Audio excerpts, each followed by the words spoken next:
Assalamualaikum warahmatullahi wabarakatuh. So we are from the group 7. As the theme that we will conduct to you are the presentation, contribution of Islam in diplomacy.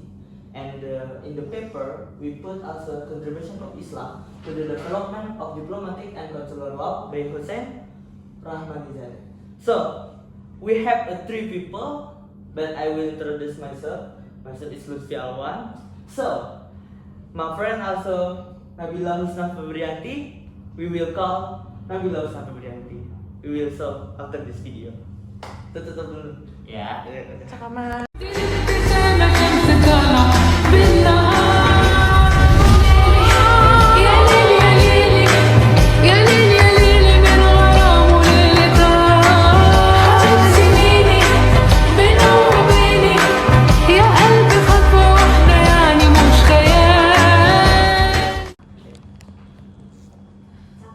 Okay, we already call Nabila Husna Febrianti. Masya Allah, tabarakallah, guys. So after this, we will call Pak Rezi Hafid. So after this video, Pak Rezi Hafid will come.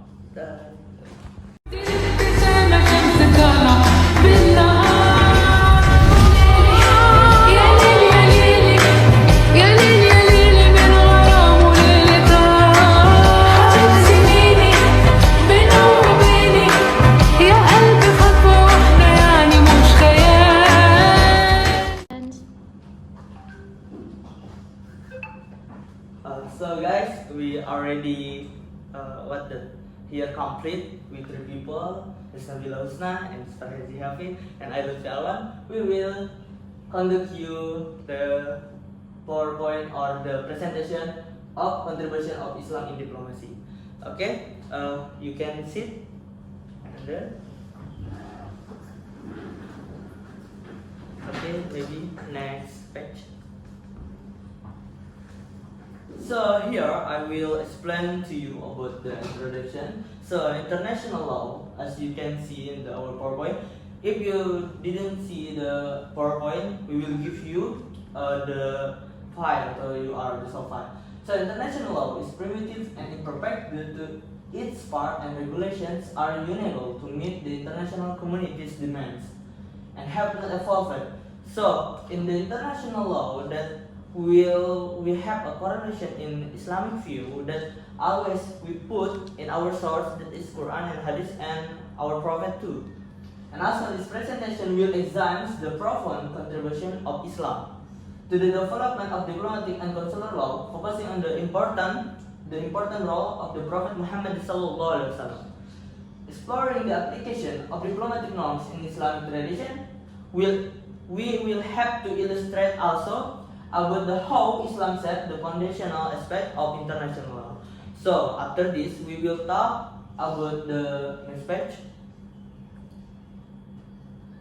about the whole historical context of diplomatic relations that will conduct by our friend that Farah. Okay, good afternoon, guys. So, the historical context of diplomatic relations. Okay, diplomacy happens way before Prophet Muhammad ﷺ came to the world. So, but back then, diplomacy is not a commonly heard term. Diplomacy is not really been used back then because the solution is war. Everything comes with war. Yet there are a few diplomatic rules, such as you cannot kill a messenger, but it's not really implemented. Why? Because there's nothing to enforce it. Yet came Islam. So before the emergence of Islam, war was the main approach. People of Central and Western Arabia really never heard about negotiations, never heard about how they, resolve conflicts. They just know fighting. So the development of diplomatic law was significantly shaped by religious teachings long before the establishment of international law. Well, that's because back then there was no nations, highlighting the fundamental link between religion and diplomacy. Next. So we discussed about the Prophet Muhammad ﷺ's diplomatic initiative. So the Prophet has shown a lot of diplomacy, starting from developing diplomacy in Islam to sending and selecting delegates, for our interest, for the religious interest, and the Prophet's treatment from envoys from other states. So, how the Prophet helped is that the evolution of diplomacy in Islam can be tracked back to the initial mission of Prophet Muhammad ﷺ, which represented a notable shift away from prevailing conflict toward problematic involvement. After being exiled, the Prophet forged unmissable ties with the Abyssinian, dispatching the initial Muslim envoys to a foreign land.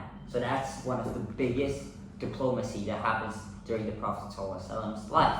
Despite encountering opposition on his journey to Mecca, the Prophet preserved his diplomatic endeavors by sending envoys for negotiations. This action established a precedent for the development of consular law and international cooperation within the Islamic framework. We've talked about how diplomacy is developing in Islam. We've talked about the historical context. Now we're going to talk about the law, and that will be explained by our friend Husna.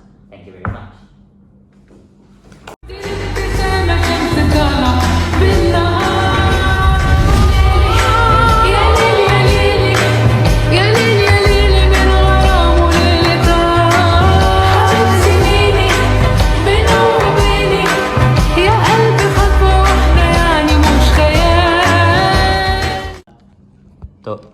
Back with me again. As I said before, I will explain about diplomatic law in Islam. The point is protection and impunity for envoys. Islam recognizes the impunity of envoy as a fundamental aspect of diplomatic law.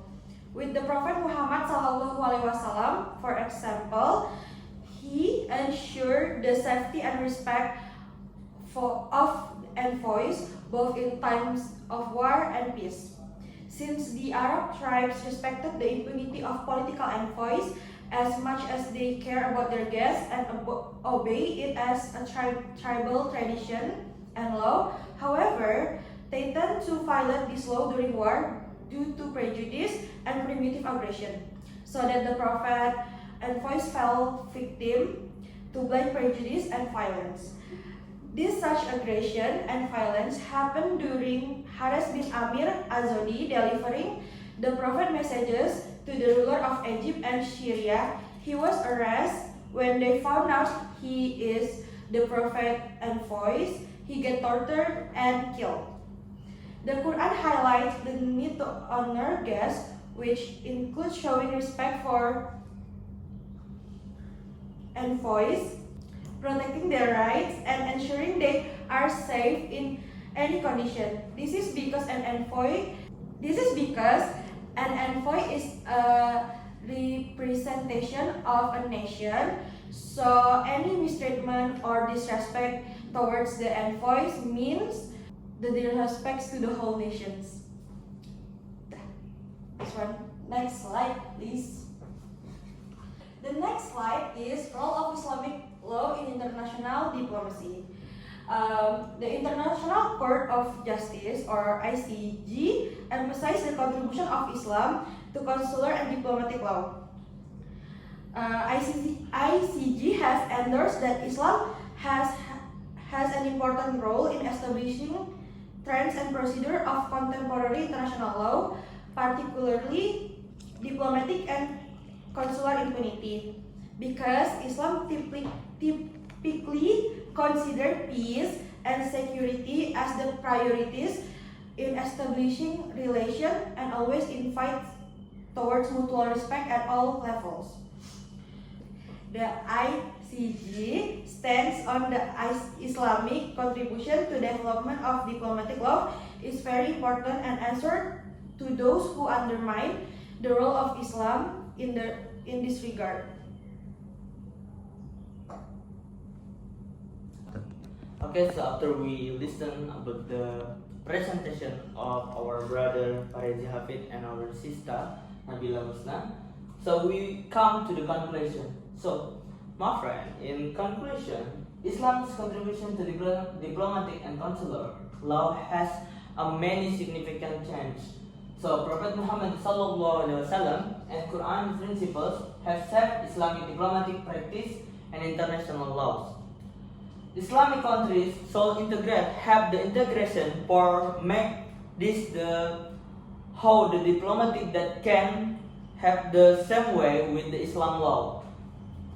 Diplomatic practice and international law. Diplomatic conventions also form a diplomatic law commission through the Organization of Islamic Cooperation have to address global misperceptions and improve understanding of Islam's role in diplomatic history.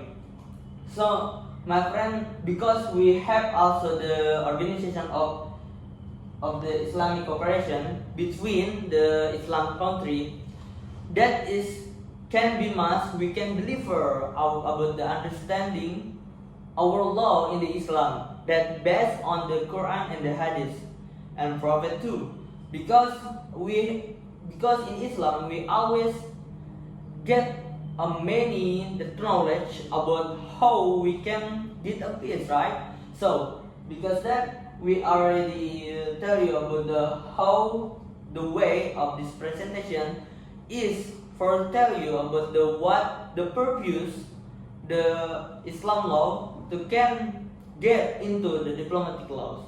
Okay, maybe that's only. Right.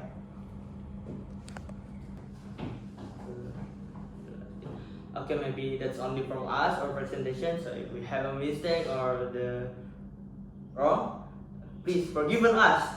So that's only from us. We say at least. Wassalamualaikum warahmatullahi wabarakatuh.